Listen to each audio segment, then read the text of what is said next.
Welcome back to Twin Football. It is Thursday, October 10th, and the Thursday night football game kicks off in just under 20 minutes. But, Jacob, we have to first talk about how great of a week we had last week. I know you got to get to the San Francisco game. We're rocking Christian McCaffrey jersey, but I'm wearing the same lucky shirt. You're wearing the same jersey. That's because we went 11-3 last week for our picks. How are you feeling about jumping 200,000 places in the rankings after a great week last week? After doing this for a couple years, I think we finally figured it out, man. I think we got the Yeah. formula. Let's continue to rock and roll. The little flame emoji. Well, thank you for joining Twin Football here as Week 6 NFL picks. We kick off in about 20 minutes here as San Francisco will travel to Seattle and take on the Seahawks. San Francisco and Seattle both looking to bounce back from odd losses last week. San Francisco going down to Arizona. Kyler Murray being able to scramble. No second half points for Brock Purdy and that offense. A couple of turnovers, a hurt kicker. They've been able to replace him as they brought in Matthew Wright on Tuesday, and he'll be kicking tonight on Thursday. Maybe he can have a little bit of a heroic Baker Mayfield right off the plane kind of performance, as we know the offense is going to look to run against the Seattle Seahawks. Seattle allowing Tyron Tracy and Eric Gray to really run all over them last week as the Giants averaged 7 yards per carry, but they really averaged 10 yards per carry when going left. And there is not a team that you want to be bad at guarding the left-sided run than going against Trent Williams and that San Francisco 49ers offensive line. So I think Jordan Mason runs all over them. They're able to keep the ball. Brock Purdy needs to just stop playing I need to do everything right now and not turn the ball over, not hold the ball for 6+ seconds and then make a poor decision, get sacked, throw it away quickly, get it out of your hands. Don't miss wide receivers. There was a couple drops last week as well, but I think they clean it up this week, get back on track. Even though it's been a short weekend, they have to travel just down or just up the coast to Seattle. I like San Francisco in this one. Yeah, me too. What an exciting matchup to take a hold of that division. It's really important. Great Thursday night game. Next up, we got the Jaguars taking on the Bears in another London game. The Jaguars have a 6-5 record in London. They're 2-0 at Tottenham Hotspur Stadium where they're playing. The Jaguars aren't home, but it's going to feel like a home game. They're so used to playing in London at this point. The Bears coming off the best win of the season for them against the Panthers. It really was Caleb Williams' breakout game. That offensive line finally got the sacks under control, only allowing 1 sack. Still would like to tidy it up a little bit. Caleb Williams is starting to figure out when he can scramble and when it's a bad idea. I think he had a little bit easier time against that horrible Panthers defense. DeAndre Swift has been doing very well. He's got TDs in back-to-back games now. The Bears defense is very banged up, which is a huge concern for me in this matchup. The Jaguars coming off their first win of the season. They finally got one. Good for you, Jaguars fans. In a crazy game against the Colts, they're leading by 2 scores, 2 touchdowns with only 5 minutes to go in the fourth. And somehow they let the Colts back into the game. Joe Flacco tied the game up. Trevor Lawrence, 2-minute drill, kicked a field goal for the win. Great performance by him. Tank Bigsby looked really good when Etienne was dealing with a shoulder injury. Doug Peterson says Etienne is still RB1, and I tend to trust him. I don't think he's just doing PR stunts. I think he knows Tank Bigsby is probably still a lesser running back than Etienne. That Colts rush defense is just abysmal. So it's hard to look bad when you're going up against that Colts rush defense.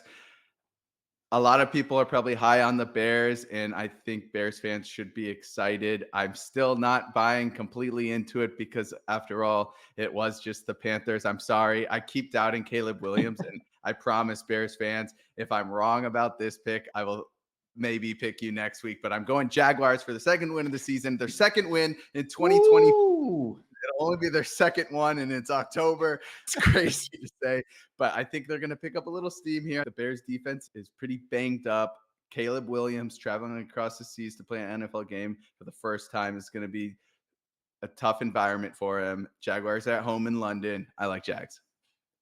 Yeah, second home there for Jacksonville. Going to make them feel nice and cozy. Same with the Green Bay Packers as they get into the Coliseum that is Lambeau Field. They take on Arizona. Arizona is one of those teams where you just don't really know what you're going to get from week to week. A team that can beat San Francisco, but also have put up 14 points against Washington in a 42-14 blowout against one of the worst defenses there at home. Kyler Murray seems to be using his legs a little bit more. 5 carries in each of the last 3 games is going to be really important when you're playing this Green Bay team that is first in fumble recoveries and second in interceptions. You do not want to be indecisive with the football and allow them to get you a blindside sack, or force a bad throw and force you into double coverage, triple coverage where you're going to get picked off. Green Bay, they are most likely still going to miss Jair Alexander, a big loss there in the secondary. He missed his second straight week there. But they are going to welcome back their full complement of wide receivers after Dobbs got back from the 1-game self-suspension from the Packers. Christian Watson looks like he was practicing here this week, so he will be back as well. And with the Arizona Cardinals having one of the worst pass defense in terms of high completion percentage to opposing quarterbacks, I like Jordan Love to, as he's still getting comfortable, to get his options, quick little dishes at home. He's going to feel more comfortable. Matt LaFleur's scheme and offense is going to allow him to utilize his weapons finally being fully back together. Josh Jacobs, we know what he brings to the table. So I do like Green Bay here, but I will say Kyler Murray can run a little bit extra. He's been about 50 yards per game. If he can crank that up, last game he got practically 40 yards in one rush, but if he can get those scrambles of 7 to 10 yards, a couple in every single quarter, I think we could have a game similar to some of those really close, higher scoring games where Arizona just keeps finding themselves in the game. But I do like Green Bay's offense to take them through on that one. Next up, we got the Colts taking on the Titans. The Colts coming off that tough loss against the Jaguars that we just talked about. They really missed Jonathan Taylor, who is still not practicing with an ankle injury. Trey Sermon, the backup running back, did not practice today either. So they're going to have to reach far down that depth chart to get a running back for Joe Flacco, as Anthony Richardson is limited in practice. We'll see if he goes. I'm not sure if he's going to go. We'll see. It's going to be a game time decision there. Joe Flacco played absolutely out of his mind the other day, though. He really made up for not having too much of a running game in that one. I think if the Colts were trying to win right now, even if Richardson was healthy, they would play Joe Flacco. But Richardson is still effectively a rookie. He still has to give his. I don't blame the Colts for letting him take his time to warm into the league. I think he's got a lot of potential, but I do think if the coach was trying to win right now, Joe Flacco would be the play. Titans coming off the bye week. Before that, they had their first W against the Dolphins and Tyler Huntley, who had just gotten off a plane. Will Levis threw his 6th interception of the year before going off injured in that first quarter with a shoulder injury. Mason Rudolph came on and he did okay, not great at all, nothing spectacular. He just really didn't make any huge mistakes. He just turned around and handed the ball off to Tony Pollard, which is all they needed to do. The ground game really won them the game. They ran it 38 times. They slowly won a really ugly game of football. Tony Pollard will look to have an absolutely monster game, and he'll need to beat this Colts team. They're sticking with Will Levis for now as QB1. I think some Titans fans probably want Rudolph to come in, as Levis has thrown a lot of interceptions. He might be first in interceptions for the year, even though they just had that bye week. I like Colts in this one because they have an actual quarterback, but that run game is a huge concern for me. Playing a third backup running back is tough.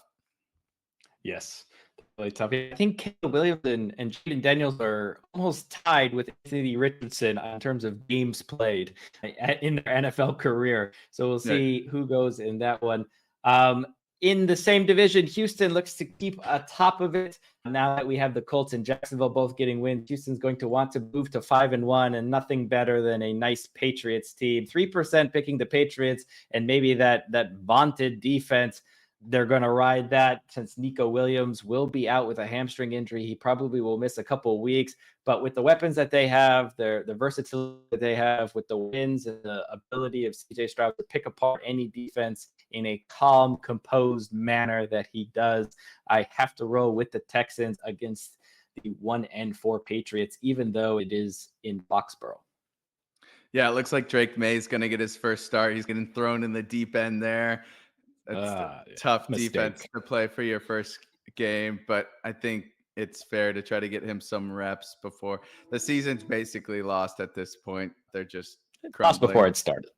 Yeah, I mean, good for them. They got one good win, but they're playing for the number one pick at this point. Next up, we got the Buccaneers taking on the Saints in what should have been a huge and exciting NFC South matchup.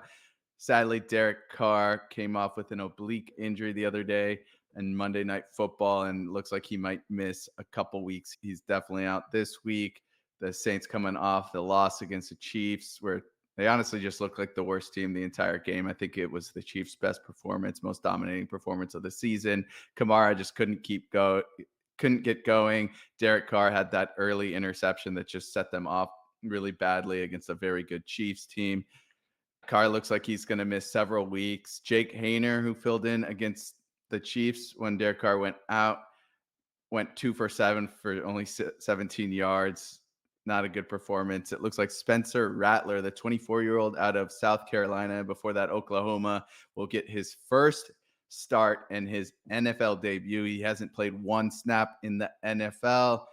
He did some decent things in college, but a debut in this huge NFC South matchup is not what you want if you're a Saints fan. The Buccaneers coming off a loss in a shootout in OT against the Falcons.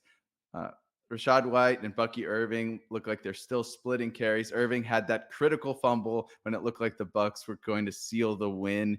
So the young running back might, in critical moments, be deferred to the veteran Rachaad White to get some of the more important carries. We'll see what the coach elects to do. Kind of tough after Irving was getting a larger load of the carries. He might start to dial it back a little bit, because that fumble, honestly, it cost them the game. It's hard to boil it down to one play, but if he doesn't fumble there, they surely win that game. Baker is still playing like a top 5 QB. Him and Kirk going at it in that matchup was so much fun to watch. Man, there were so many good games last week. This game, again, it would have been such a good one if Derek Carr was playing. I would have thought a little bit harder about this pick, but I got to go Buccaneers here with the Saints playing a quarterback who hasn't played a snap in the NFL. Yeah, that usually doesn't bode well for trying to get a divisional win. Cleveland just really trying to get any type of win now, and Kevin Stefanski or the ownership, or in tandem, I don't know who's really calling the shots here, but they're going to try and get their second win with Deshaun Watson still being the starting quarterback, and they will not get it if that is the case. They're either going to wait for Nick Chubb to get fully healthy now that he's back practicing, but he's going to need a couple weeks to ramp up after he's returning from that ACL injury, or they're going to have to bite the bullet and just put in famous Jameis. 5 will survive and put him in the game to go against this Philadelphia Eagles secondary that we know can get got at. But if they don't do that, or if they wait too long in this game to do that, Philadelphia off of a bye, allowing A.J. Brown and Devontae Smith to get healthy. We'll see if either or both are going to be able to go in this one. I think Devontae Smith will definitely be out there, since we are 2 weeks removed from his concussion now that he sustained a couple weeks ago.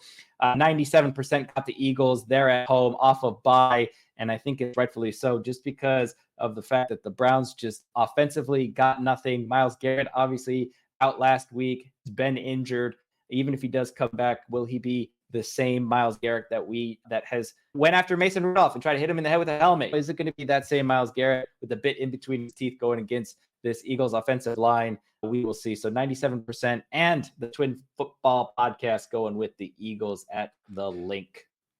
Do you think if Deshaun didn't have all that guaranteed money, do you think he'd still be starting? Because I certainly do not. They just don't It's want to look like fools paying him all that money and then benching him anyway. I think they're just they like, he's can't. got to play Yeah. better. Yeah, they can't get out of it, and that's the biggest problem. But the thing is, if you want to win football games, you're going to have to do something about it. I mean, Joe I don't think Flacco I don't think the has Browns will ever more win. wins. Yeah, Joe Flacco has more wins than Deshaun Watson does in the last year and a half. Flacco plays for the Colts now. It's insane. Poor Browns fans. Yeah, it's a disgrace. And Jameis Winston will give you an opportunity with the weapons that you have. Amari Cooper, Jerry Jeudy, Nick Chubb comes back. You're going to have the weapons. You just need somebody to exploit it, open up that offense a little bit. And Deshaun Watson, he took himself out of the play last week. He just took himself out of the game. He's like, nah, I'm not going to go for this. Punt. So what are you doing? He's just given up. There's no fight there. He needs to be benched for the betterment of the team. And until he does that, the Browns are just going to be. Next up, and we're just gonna have to pick against them. Yeah. Next up, we got the Commanders taking on the Ravens in a super exciting matchup. You got the up and coming star in MVPs. Jayden Daniels taking on the 2-time MVP in Lamar Jackson. Can't wait for this matchup. Commanders coming off an easy win against the Browns. They're now on a 4-game winning streak. Their only loss was their opener against the Buccaneers in Daniels' first game. But this is their biggest test of the season. Jayden Daniels has looked great, but he does have a pick in his last 2 games. This Ravens rush defense will really lock down what they've been doing to get some yards and to get them into more third and manageable positions with Eckler and Robinson Jr. So we'll see if it's 3rd and long against this good Ravens team. I know their secondary has had its troubles if Jayden Daniels can pull it off. Ravens coming off an insane win against the Bengals where it was just a shootout. Joe Burrow had 5 touchdowns. Lamar had 4. It got a little lucky with that Evan McPherson missed kick that would have won the Bengals the game. It was a 53-yard field goal, but nowadays those are pretty much automatic for kickers in the NFL. Lamar Jackson and Joe Burrow did play out of their mind. Derrick Henry didn't get going until a huge run in OT that basically sealed the game. Shout out to Justin Tucker hitting a 56-yard field goal to force overtime and then had that game-winning chip shot. The secondary for the Ravens is struggling a lot. Like I said, they allowed Joe Burrow to throw 5 touchdowns, which was his career high. The defense as a whole allowed 7 yards per play, which is absolutely insane. I think if the Ravens secondary can't tighten up against this rookie quarterback, they're really in trouble here. Like they really need to have a dominating win, in my opinion. I think it's a really big game. I think if the Commanders can keep it close, even if they lose, it will be a win for them. They're playing a tough Ravens team away. I'm going Ravens here. I think they've just got more veteran talent, and I think Jayden Daniels might look not quite as good as he did in recent weeks. I still expect this to be an amazing game, but I like Ravens at home. Yeah, the battle of possibly the 2 leading MVP candidates. Obviously, you got some other quarterbacks that will throw their name in the hat there, but both teams 3+ win streaks. Definitely going to be a great one there in Baltimore. 2 teams who are maybe exactly where we expected them, right about average. Denver and the Chargers. The Chargers coming off a early bye, but really a much needed bye, as now they will get back both of their outstanding tackles, including 1st-round pick Joe Alt, who was battling an injury over the last couple of weeks and against missing games against Pittsburgh and against Kansas City, both of which are the Chargers' 2 losses. J.K. Dobbins, when he's been getting out there and the tackles are fully firing, has been unstoppable with this offense. Harbaugh is going to have this team up and running and ready for this game. Denver, we know offensively they're just not really cranking on all cylinders. Bo Picks. We'll see if he can avoid turning it over here. 3-2, I think, is maybe ahead of the game for 3 games, to be fair. Yeah, he's due for one, fair enough, but they're just not scoring enough points. I think J.K. Dobbins will outscore the Broncos by himself in this game with that offensive line. They want to run the football. They average, I think, 26 to 30 rush attempts per game. Now with a healthy offensive line for this full game, I think the Chargers will definitely be happy to go above 30 rush attempts with the backs that they got. So give me the Chargers on the road in the divisional matchup, to get the win against Denver.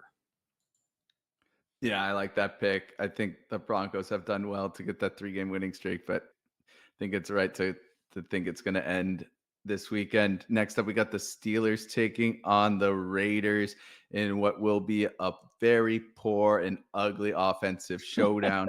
The Steelers are coming off that loss against the Cowboys. It was 4th down and goal, and they just needed to stop them one more time, and that converted the touchdown for the win. It's their 2nd straight loss after an undefeated few games to start the season. Russell Wilson will be coming for Fields' job, but I don't think quite yet. I think he's still dealing with a little bit of an injury, so I don't think it's much of a discussion anyway. Raiders coming off the loss to the Broncos that you just talked about. Gardner Minshew has been officially benched. Aiden O'Connell is going to get the start. Minshew has been bad, but in my opinion, he's been better than Aiden O'Connell. That being said, I don't really blame Pierce for wanting to make some kind of change because they've just looked so bad. They've lost so many just bad games and can't get anything going. I honestly don't blame Davante Adams for wanting to get the hell out of there. I will not be watching this game, and the Steelers will win, and it will be low scoring, and that's about it. Yeah, the Sphere won't even be watching this game, and it's right down the road there. Steelers looking for a win. Detroit traveling to Dallas. Detroit on a bye, I think, is the main driving force why I am going Lions in this one. David Montgomery has scored in every single game, and we know that Dallas defense is just trying to put the pieces together, but they are getting consistently gashed on the ground. Heroics from, like you mentioned, Dak Prescott last week there in Pittsburgh to get them to 3-2. But with the Lions off of a bye, getting healthy, a little bit more time to figure out how they're going to run some crazy action with Jameson Williams this week. I think adding David Montgomery, Jameson Williams fully healthy, a little bit time to prepare in the dome in Dallas, I think is going to be problematic. Are you going to try and go left, try and go right, try to beat you over they'll beat you over the top as well. So give me the Lions in Big D. Yeah, I like that. That's going to be a good matchup, but I like Lions in that one. Falcons taking on the Panthers. The Falcons coming off a huge win against the Buccaneers. Kirk, you like that cousin throwing for 500 yards, passing for 4 touchdowns. He had an insane touchdown pass to Mooney in triple coverage.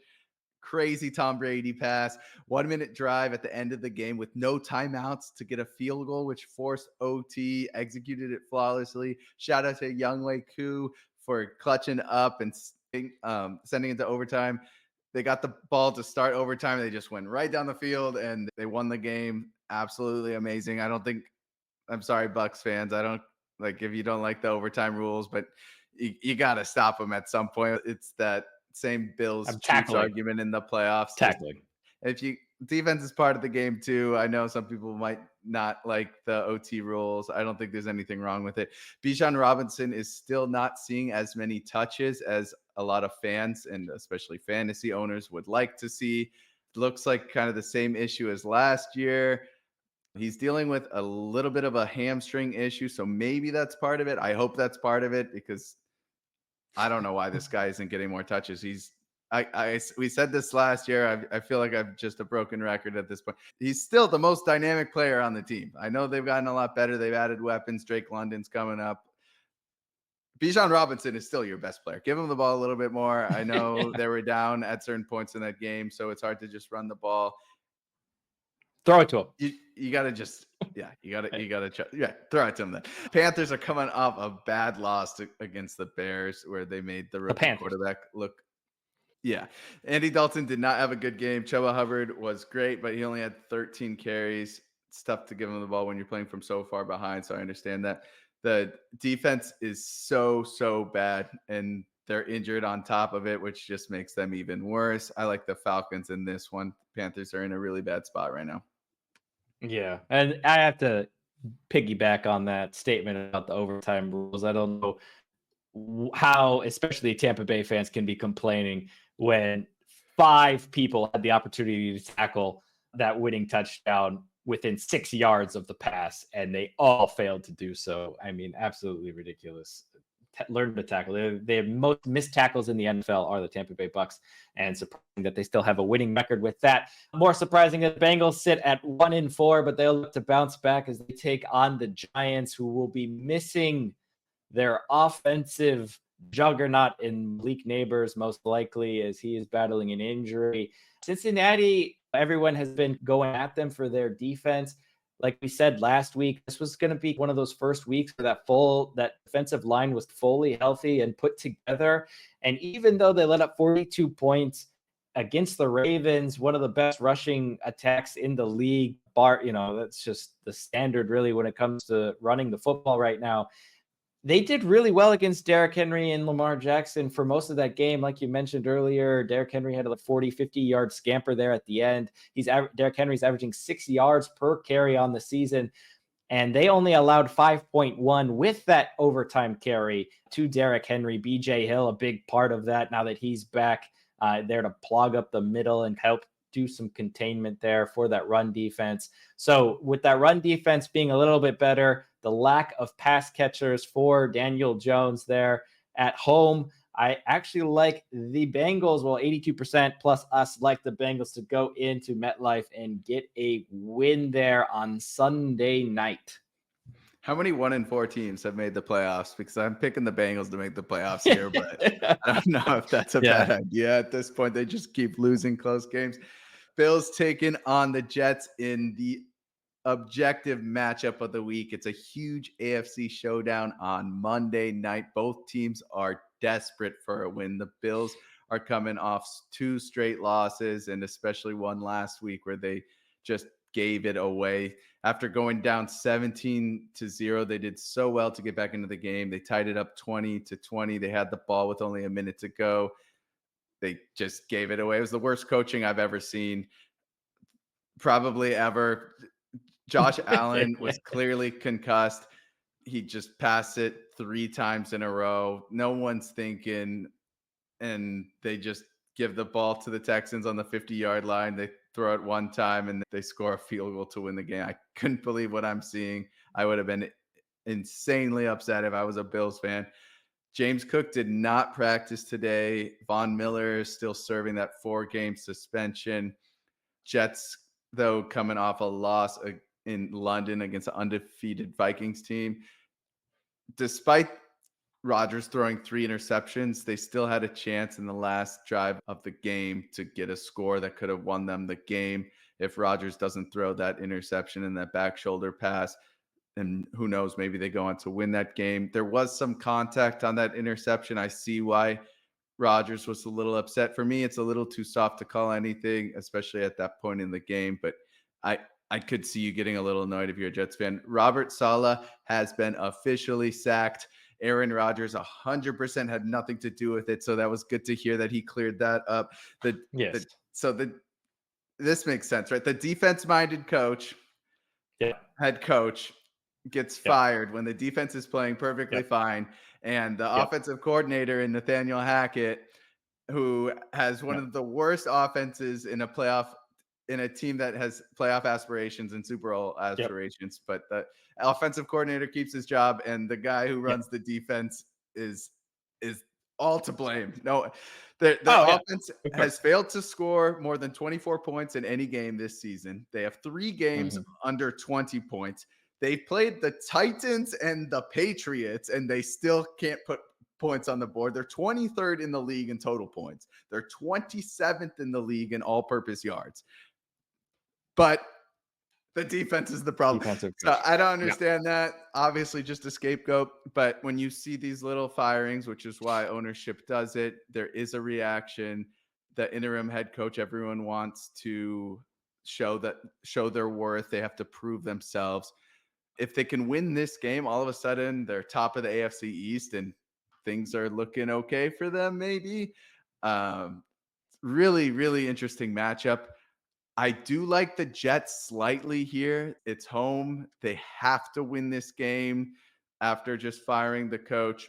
I think the Bills really will feel like they need to win too, but with James Cook looking pretty injured, Von Miller, the heart of their defense, serving that suspension. Josh Allen will go, but he's clearly concussed. I don't think he's going to have such a good game.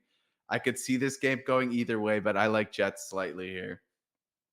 Jets, Jets. They gotta win it. It's the only way to prove that a failed head coach running the offense can still turn it around.